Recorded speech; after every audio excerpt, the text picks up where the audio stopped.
Proyecto de investigación asociativa Despatriarcar y Descolonizar desde el sur de Chile. Género e investigación en la formación inicial docente presenta La Manzana, Saberes para Investigar y Crear, conducido por las profesoras Rubí Carreño y Ainhoa Vázquez. Un espacio donde se explorarán temas fascinantes sobre investigación, contingencia y creatividad. Hola, ¿cómo están? Qué alegría que nos estén acompañando acá en La Manzana, Saberes para la Investigación y la Creación. Este es un podcast que pretende ayudar en los procesos de investigación a los jóvenes y las jóvenes investigadoras, investigadores, porque queremos comentar los procesos de la investigación, no solamente de qué se tratan las investigaciones, sino qué hace que nuestras ilustres invitadas estén en el lugar en que están hoy día. Somos Ainhoa Vázquez Mejías, Rubí Carreño, somos críticas literarias, investigadoras, escritoras y profesoras, ¿cierto? Al último, pero muy importante eso. Hola, hoy día tenemos a una súper invitada. Ella es Karen Alfaro, doctora en Historia Social y Políticas Contemporáneas, es profesora también además de Historia y Geografía, actualmente es la decana de esta Facultad de Filosofía y Humanidades de la Universidad Austral de Chile que nos convoca y nos congrega para este proyecto Anillo. Hay que decir además que fue abismal la votación y el apoyo que tuvo, 71% de apoyo para llegar a donde está en este momento. Además, después de 20 años, fue la primera mujer que asumió como líder de esta facultad, así que gran nuestra invitada. Magna. Ella también es parte de la Red de Historiadoras Feministas de Chile y tiene una investigación sumamente interesante, necesaria, urgente, sobre las adopciones irregulares de niños en dictadura, que ha dado pie a dos investigaciones Fondesit. La última es Construcción Política de la Infancia Irregular bajo las dictaduras militares del Cono Sur, circulación de discursos y prácticas entre Chile, Argentina y Uruguay entre 1973 y 1990. Y también, bueno, tiene libros, capítulos de libros, artículos académicos, y voy a rescatar dos de estos libros. Uno es El exilio del trabajo minero en Lota, 1973 a 2007, fin de la clase en la era neoliberal, y un libro bastante reciente del 2022 que se llama Género, Feminismos y Movimientos de Mujeres, claves para el debate en tiempos constituyentes. Además, bueno, aquí rescatan quienes colaboran con ella estrechamente acá en la universidad, que es activista, es madre, en resumen, pues con todo.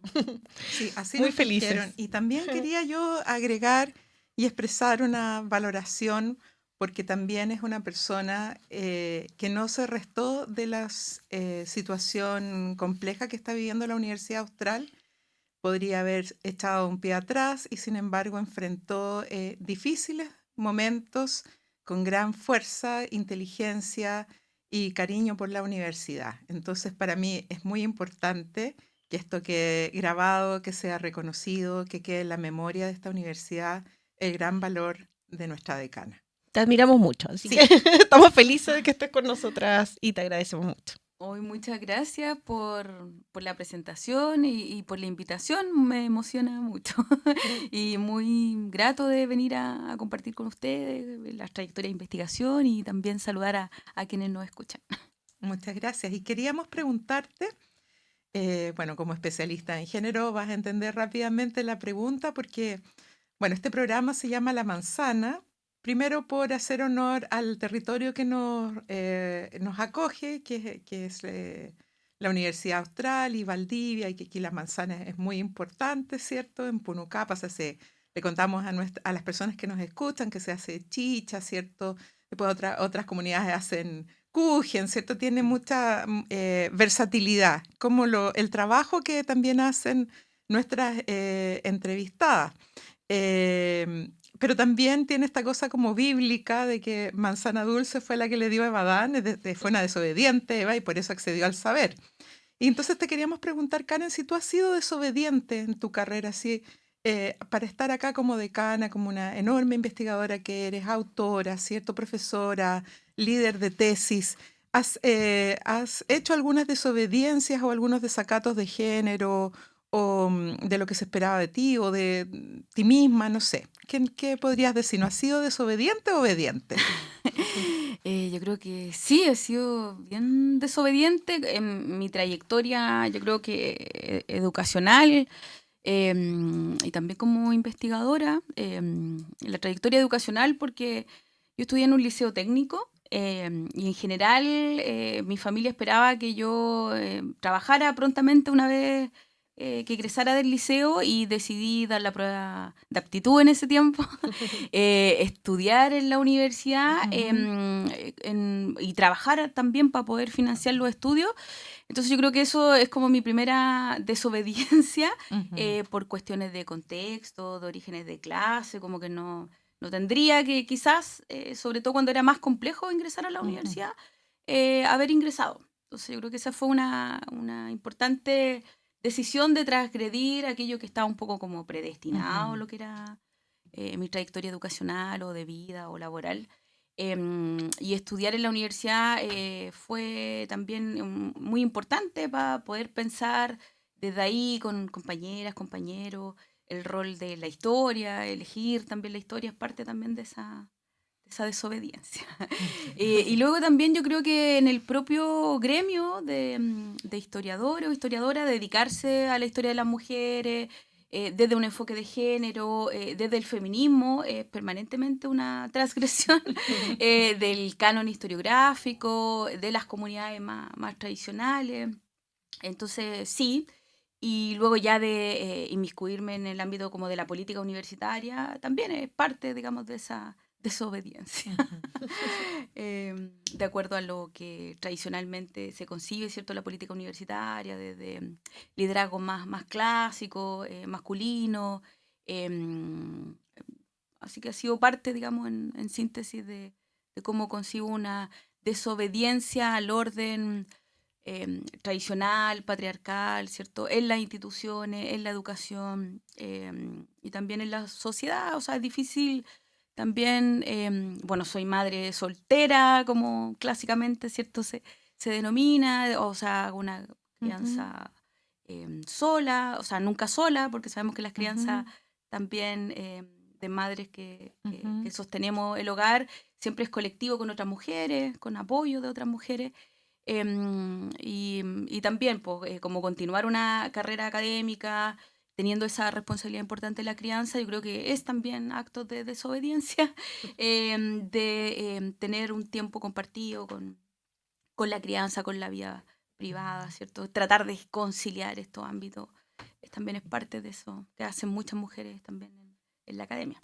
Y tu investigación también ha sido bastante desobediente, ¿no? ¿Qué nos puedes contar de esas desobediencias en la investigación? Sí, ha sido, yo creo que desobediente, o sea, en varios planos. Por una parte, yo creo que es tratar de, o sea, se inicia la investigación tratando de tener una escucha importante a los testimonios de las mujeres, su historia de vida, ahí donde a veces los documentos no acompañaban esta historia, en el caso de mujeres que daban cuenta de hijos o hijas que habían sido apropiados, ¿cierto? ujú, Luego dados en adopción.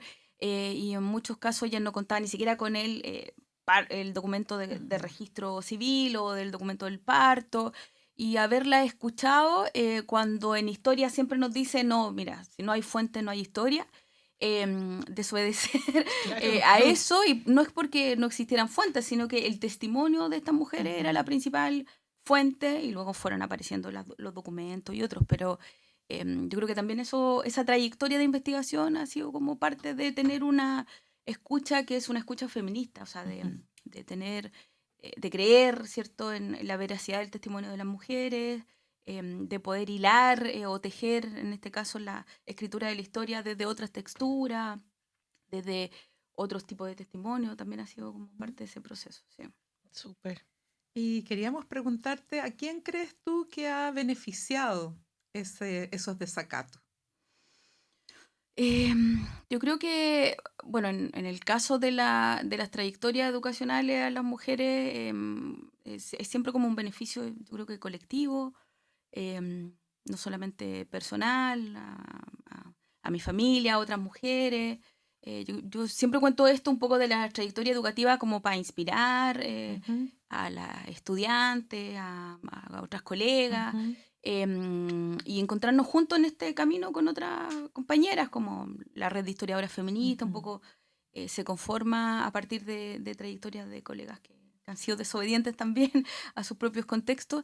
Y en el caso específico de la producción historiográfica, yo creo que ha tenido un impacto y un beneficio social para el país, para las madres Ujú. buscadoras, porque le ha permitido, sobre todo a las madres buscadoras, poder identificarse en una narración histórica más amplia, en reconocerse la historia de vida de otras mujeres, poder comprender esto como parte de un proceso, de un momento en la historia de nuestro país, y no como una responsabilidad que muchas de ellas han Ujú. cargado individualmente. Eh, entonces, claro, ha como contribuido a que la historia de vida tengan también un uso social importante para mirar nuestro pasado reciente. Sí, pues ha sido súper importante en Ujú. realidad esta investigación. ¿Cómo lo ha recibido esta investigación entre la misma gente? Si puedes profundizar un poquito en esto. Sí, mira, la investigación ha estado bien, bueno, conectada con las víctimas de casos de adopciones forzadas, Ujú. tanto madres buscadoras como hijos o hijas que buscan sus orígenes biológicos en Chile. Y es como, me he puesto como a disposición de acompañar su proceso de búsqueda. También ha tenido mucha vinculación con la justicia, o sea, como cómo esta historia de vida se han transformado en denuncias en la causa que inició el Ujú. ministro Mario Carroza, y que hoy, digamos, ha continuado en los procesos de investigación, de aportar todos los datos o fuentes, documentos para la investigación judicial. Y también ha tenido un importante vínculo con la prensa, el rol de la prensa ha sido como muy importante, entonces siempre estamos como en diálogo con periodistas para que estas historias se hagan públicas y pueda reconocerse otras personas en los relatos que aparecen públicos en la prensa, y poder desarrollar también denuncias y avances. Ujú. Entonces, creo que ha estado muy vinculado con las problemáticas de la historia reciente, que es con procesos que todavía están abiertos, entonces que nos llevan a mirar de nuevo nuestros problemas eh, para que tenga una relevancia en la opinión pública también. Mm. Este proyecto me imagino que es de largo aliento también, ¿no? Porque acá estamos hablando de 2 Fondesit, pero que supuestamente, o sea, supongo que va a seguir. ¿Lo ves? ¿Cómo lo tienes proyectado este? Sí, mira, este segundo proyecto se abre a tratar de comprender cómo las prácticas de adopción se inscriben en una maquinaria más amplia en las Ujú. dictaduras militares del Cono Sur, donde operan otras estrategias que tienen un foco en la infancia. En algunos casos, hijos o hijas de detenidos desaparecidos, que fueron, por ejemplo, en el caso de Argentina, Ujú. apropiados por la familia de los propios, Ujú. o sea, de quienes asesinaron, secuestraron o hicieron desaparecer a los padres de estos niños. En el caso de Chile, las adopciones, también apropiaciones, pero también otros casos de que no conocemos todavía el destino de algunos hijos o hijas de detenidos desaparecidos o de presos y presas políticos. Entonces, tratar de comprender cómo hay una red que permite circular la circulación de niños y niñas entre las dictaduras militares del Cono Sur. Ya que hicieron aparecer, por ejemplo, hijos de detenidos desaparecidos chilenos en la Argentina y viceversa, ¿ya? Y hay casos que son emblemáticos, pero que en la época se hablaba de más de 48 Ujú. niños y niñas, hijos de detenidos desaparecidos específicamente, que circularon por las dictaduras militares del Cono Sur. Muchos de ellos se conoce el paradero, son hoy día adultos que han contado su historia y han judicializado los procesos, pero en otros casos no. Entonces, mi intención es entender en el fondo cómo existió un plan Cóndor Ujú. específicamente Ujú. para la infancia durante el periodo de las dictaduras. Qué duro. Quizás nunca ha sido más obvia esta pregunta que hacemos habitualmente en el podcast de a quién ha beneficiado una investigación, y esa es parte de la gran admiración que nosotros profesamos por tu trabajo, por ese cariño que sientes por las personas, esa conciencia de clase, ¿cierto? Yo también he visto a Karen aquí preocupada de hacer roperos para los estudiantes, para que tengan parca o comprar tazas para que puedan tomar café, y no es una cuestión así dulzona, sino que realmente cariñosa en el mejor sentido de la palabra. A mí Me emociona siempre hablar con Karen porque la admiro tanto y es una inspiración en realidad para todas nosotras. Bueno, tú también, Ainhoa, trabajas temas similares. Ainhoa trabaja temas de infancia y narcotráfico. Entonces, como que no escatiman al dolor y salen con una joya no solamente de investigación, sino que una joya para la sociedad chilena. Toda la admiración. Y te queríamos preguntar también quiénes te han ayudado en este proceso, porque como feministas sabemos cuáles son los problemas, quienes nos escuchan también, pero ¿quiénes te han apoyado en la crianza? Dijiste que tener una idea de una crianza colectiva ha ayudado, pero como investigadora en esta, también en la decanatura, Mm. ¿cuáles son tus apoyos? Sí, yo creo que, bueno, siempre los equipos son fundamentales. En el caso de la investigación, siempre he podido contar con equipos, entiendo como equipos también de discusión, con las y los estudiantes que han sido parte tesistas de los proyectos, con quienes uno va discutiendo estos temas. Pero también hay colegas que inspiran, o sea, sus trayectorias, sus investigaciones. El caso de la maestra María Angélica Illane ha sido siempre una referente fundamental para el trabajo y para la escritura de la historia.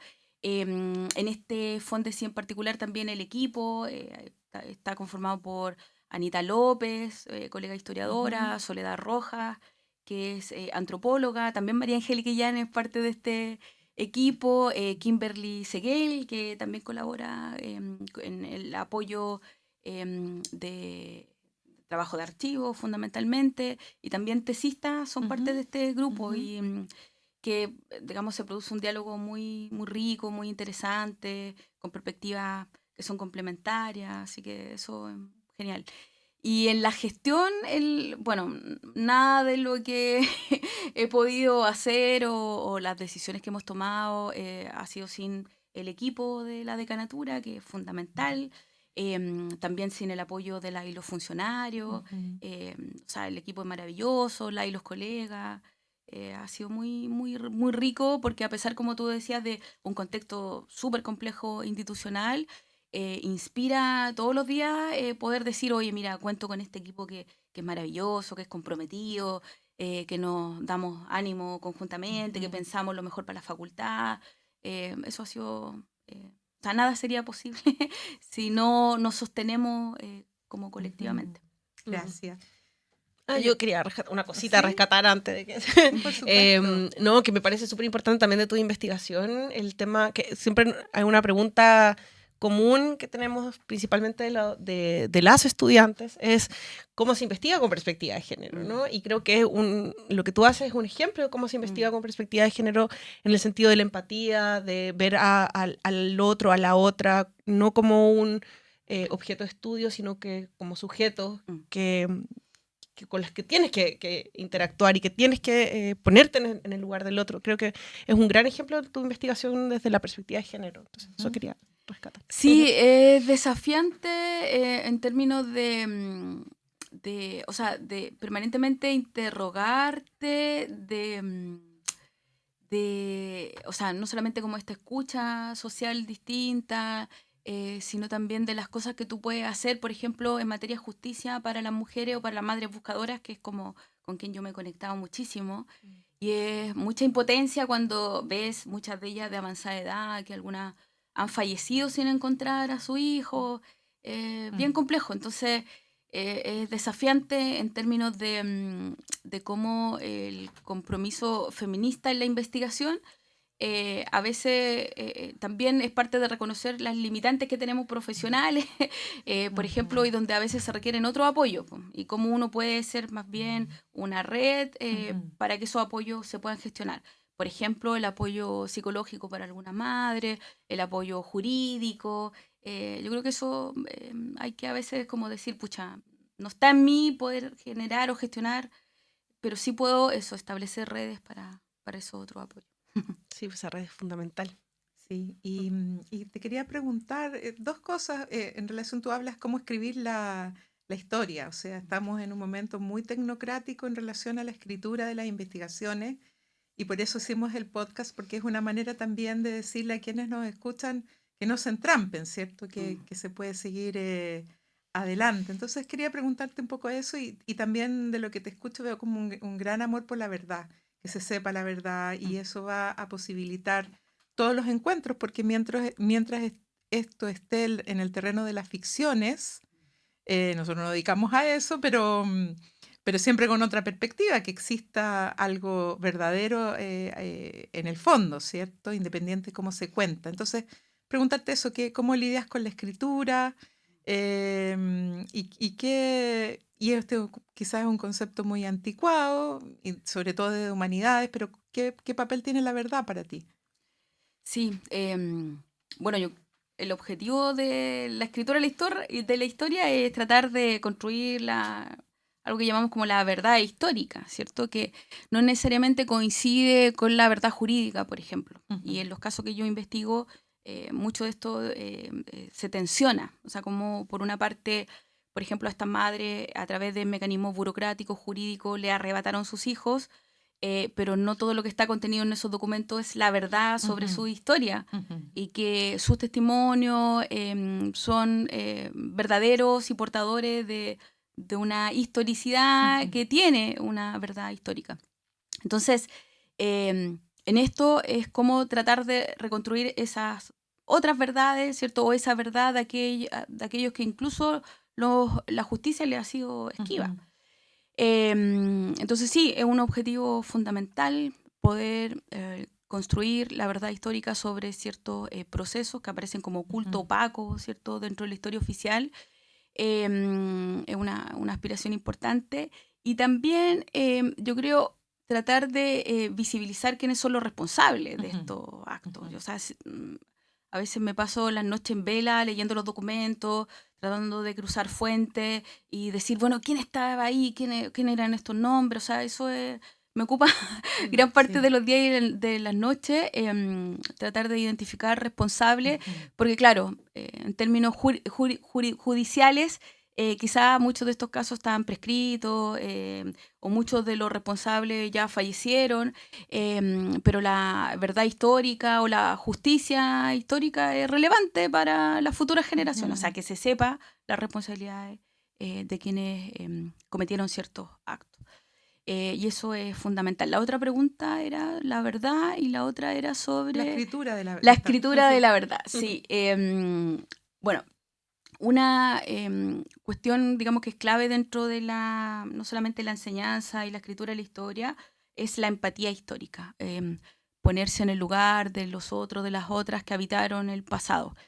Y yo creo que si no nos estremece la vida de estas personas que habitaron el pasado, leyendo su fuente, leyendo su historia, es como, no podemos como naturalizar el horror. Y eso me pasa, o sea, muy crudo a veces escribir sobre la vida de otras personas que han sufrido, ¿cierto?, en su cuerpo, el horror. Es bien complejo, pero también pienso que si eso no estremece o no me estremece, es como hay algo que me tendría que revisar porque quiere decir que no perdería la posibilidad de generar la empatía. Y yo creo que lo más duro que me ha pasado, ha tenido que ser con el testimonio de otras madres, ¿cierto? De su historia de vida. Eso ha sido bien complejo, como narrar su vida y la historia de vida. A veces en planos bien íntimos, la apertura o la confianza que ellas tienen. Y hay muchos de estos testimonios que en realidad no he podido escribir nada con...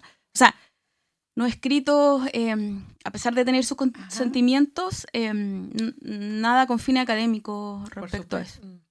Por supuesto, se entiende claramente porque el motivo. Sí.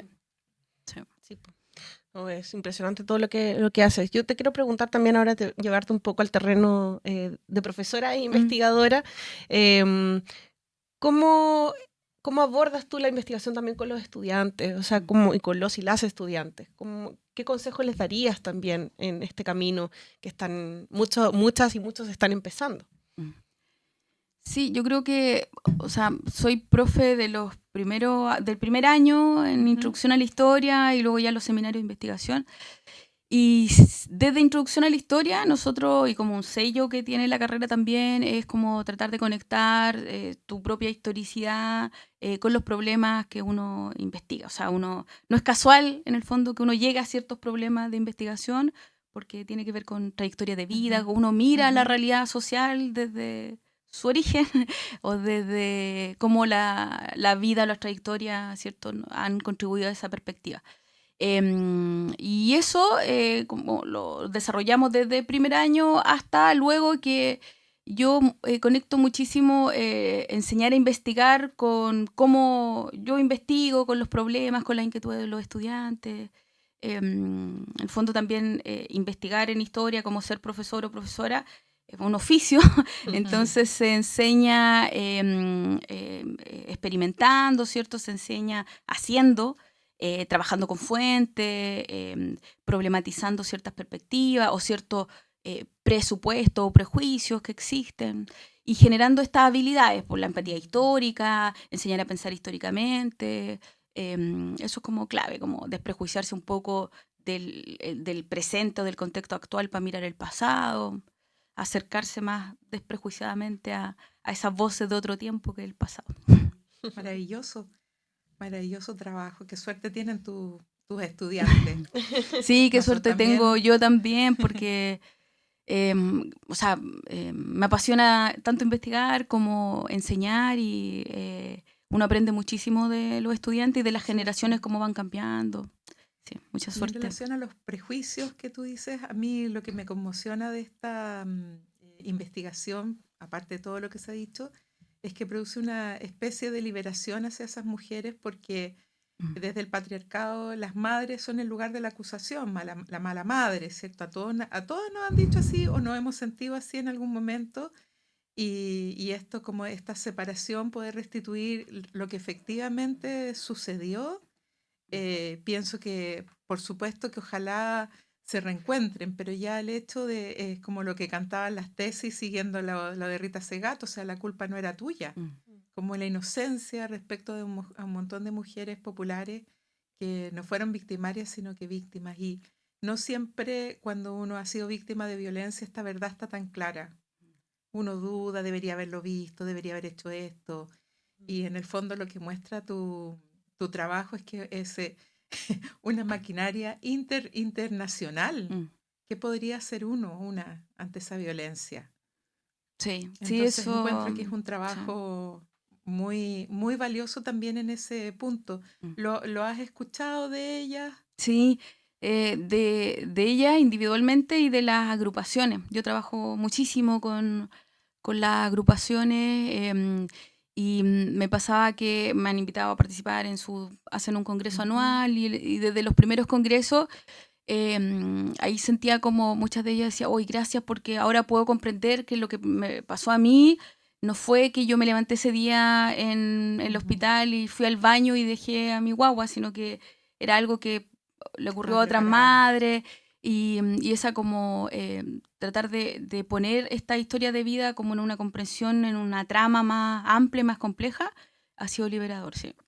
Y bueno, eso, hemos ido en todos los congresos tratando de problematizar también quiénes son los responsables, y colaborar con el activismo, ¿ya? Porque muchas de ellas o sea, mantienen un activismo precisamente, quizás ya encontraron a su hijo o su hija, pero para que todas tengan esa posibilidad.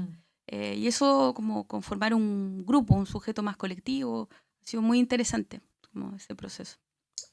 Estamos felices. Muchas gracias, Karen, de que hayas estado con nosotras. No sé si quieres dar algunas palabras finales, un consejo de repente a las estudiantes que vienen, lo que quieras. O también a nosotros. O a nosotros. Desde tu disciplina, claro. Porque en realidad nosotros esperamos que este programa sea escuchado por muchísimas personas, no solamente por las investigadoras, porque en el fondo, y vuelvo a la manzana, si yo fui aquí al festival de la chicha de manzana que fue hace unos meses, y todos tienen su manera de hacerlo, su investigación trasciende con mucho lo académico. Entonces, no sé, pues Sí, ¿Qué piensas? Bueno, junto con agradecer la invitación, o sea, yo diría que es muy importante esto del colectivo, ¿ya? Sobre todo en las carreras académicas, en Chile en particular, está la lógica individualista Ujú. de De la la carrera. competencia, claro, de la carrera, de a veces pensar que la vida es solo esto, la investigación, y si bien es parte, no es la vida. em, y creo que ahí el volver a lo colectivo, a las redes, es fundamental. Yo creo que, o sea, nunca, o sea, siempre existieron otras mujeres antes que nosotras, que hicieron cosas maravillosas, el reconocimiento, la humildad. Creo que es muy importante no solamente para lograr este llamado como éxito en lo que debiera Ujú, movernos, sino ujú. tratar de mejorar la vida de las personas, tener un mundo mejor, más amoroso. Eso, creo que hay motivaciones que se vinculan con la investigación, pero que trascienden cómo conocemos hasta ahora la academia. Y creo que está en nuestras manos también intentar cambiar eso. Claro, y Me además encanta. que en realidad la investigación no es una manera de ganarse fondos. O Exacto. sea, también para nosotros es importante decir esto, es precisamente lo que hace Karen y otras invitadas que hemos tenido de dar una respuesta a un problema social. Mm. Y ojalá simple, Sí. ojalá profunda, ¿cierto? Ojalá Mm. efectiva. Esos son los desafíos que nosotros experimentamos, pero no es decir tengo 20.000 fondecitos. O Mm. sea, la idea es que por lo menos uno de esos le sirva a alguien, ¿cierto? Así que infinitas gracias. Infinitas gracias, Sí, muchas, no, muchas muchas gracias. gracias a Ha ustedes. sido increíble conversar contigo y escucharte. Hermoso, también quiero rescatar esto de las redes que dices. Creo que nos has dado una clase magistral de cómo se investiga con Exacto. perspectiva de género. Así que te lo agradecemos muchísimo. Y también en la reconstrucción de la verdad no hay verdades individuales, porque si fuera así nos hubiéramos quedado con la explicación oficial de qué pasó con estos niños, niñas. Mm. Y precisamente porque fuiste escuchando un montón yo te escuché en una entrevista o me contaste, no sé, que habías ido escuchando, estabas haciendo otra investigación y que de repente empezaste a escuchar estas historias que se repetían y ahí viste que había una especie de patrón y ahí entraste a este otro tema. Entonces, evidentemente en el colectivo, sí, en esas voces colectivas uno puede encontrar algo parecido a la verdad, no en una voz oficial, menos la académica. Bueno, nunca dije eso. ¿O sí? No, Muchas gracias. a muchas ustedes por gracias, la Karen. invitación. Gracias. Bueno, y para quienes nos están escuchando, les recordamos que tenemos varias redes sociales, así que las invitamos y los invitamos a seguir estas plataformas del proyecto Despatriarcar y Descolonizar desde el sur de Chile, género e investigación en la formación inicial docente. Estamos en Instagram como proyecto_GIFID y en YouTube como GIFID. Y también pueden revisar nuestra página web, donde van a encontrar detalles de todas las actividades que estamos realizando. Somos muy productivas, así Sí, que y quiero gracias. aclarar un poco mi comentario de recién, porque es como anularnos a nosotras mismas el comentario, no es mi idea, sino que de estas investigaciones académicas desconectadas de la vida. Sí, A eso me lo refería. entendí. Lo No, entendí. por si acaso, por si acaso, por si acaso, por si Lo acaso. entendí. Sí. Así que bueno, yo estaba en la parte del anuncio comercial, Sí, entonces nos falta decir que la página web es www.despatriarcaridescolonizar.cl también para que nos puedan seguir por este medio. Muchas gracias por escucharnos y sí. muchas gracias, Karen, por estar aquí con nosotras. Gracias, Muchas Rubí. gracias. Muchas gracias. Gracias. Lindo programa. Proyecto de investigación asociativa Despatriarcar y Descolonizar desde el sur de Chile. Género e investigación en la formación inicial docente. Presentó La Manzana, Saberes para investigar y crear, conducido por las profesoras Rubí Carreño y Ainhoa Vázquez.